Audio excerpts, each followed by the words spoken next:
Hi అండి. Welcome to Vrinda Vihaan vlogs.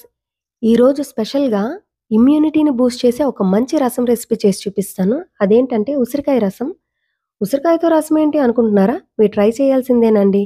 ఈ ఉసిరికాయ హెయిర్ లాస్ అవుతున్న వాళ్ళు, స్కిన్ ప్రాబ్లమ్స్ ఉన్నవాళ్ళు, ఇండైజెషన్‌తో బాధపడుతున్న వాళ్ళు, అలాగే గ్యాస్ట్రిక్ ప్రాబ్లమ్స్ ఉన్నవాళ్ళు, ఐసైట్ ఇంప్రూవ్ చేసుకోవడానికి, వెయిట్ లాస్ అవ్వటానికి ది బెస్ట్ అంటే బెస్ట్ అని చెప్పొచ్చు. ఒకటి కాదు, 2 కాదు. ఎన్నో హెల్త్ బెనిఫిట్స్ ఉన్న ఈ ఉసిరికాయ తీసుకోవడం వల్ల మన ఆరోగ్యానికి చాలా మంచిది. మరి అలాంటి ఉసిరికాయ రసం ఎలా చేయాలో చూసేద్దాం రండి.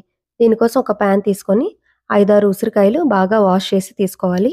దీంట్లో ఒక 10-12 పచ్చిమిర్చి కట్ చేసుకొని వేసుకోవాలి. దీంట్లోనే ఒక 2 మీడియం సైజ్ టొమాటోస్ కట్ చేసి వేసుకోవాలి. అలానే ఒక రెమ్మ కరివేపాకు కాడుతో సహా వేసుకోవాలి. ఒక స్పూన్ పసుపు, అలాగే ఒక స్పూన్ గళ్ళ ఉప్పు తీసుకున్నానండి నేను. మీకు దగ్గర లేకపోతే సాల్ట్ కూడా తీసుకోవచ్చు. ఇప్పుడు దీంట్లో 1 లీటర్ వాటర్ తీసుకుంటున్నాను. మీరు తీసుకునే వాటర్ బట్టి ఉసిరికాయలు అడ్జస్ట్ చేసుకోవాల్సి ఉంటుంది. ఒకవేళ హాఫ్ లీటర్ చేయాలనుకుంటే ఒక 4 ఉసిరికాయలైతే సరిపోతాయి. ఇప్పుడు దీన్ని మూత పెట్టి బాగా బాయిల్‌కి రానివ్వాలి. ఇదిలా మరుగుతున్నప్పుడు దీనికోసం మనం ఉడికించుకున్న పప్పుని మ్యాష్ చేసి పక్కన పెట్టుకుందాం. చూసారు కదా మన రసం ఎట్లా మరుగుతుందో. ఇలా మరుగుతూ ఉన్నప్పుడు దీంట్లో 1 స్పూన్ రసం పౌడర్ వేసుకోవాలండి.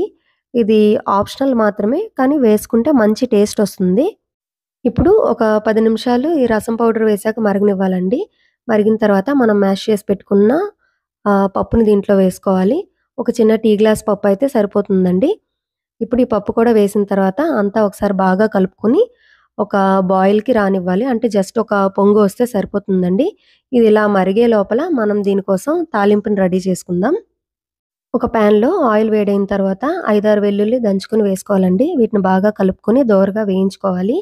ఇలా వేగిన తర్వాత ఒక స్పూన్ జీలకర్ర, అలాగే ఒక స్పూన్ ఆవాలు వేసి ఇవి కూడా ఫ్రై చేసుకోవాలి.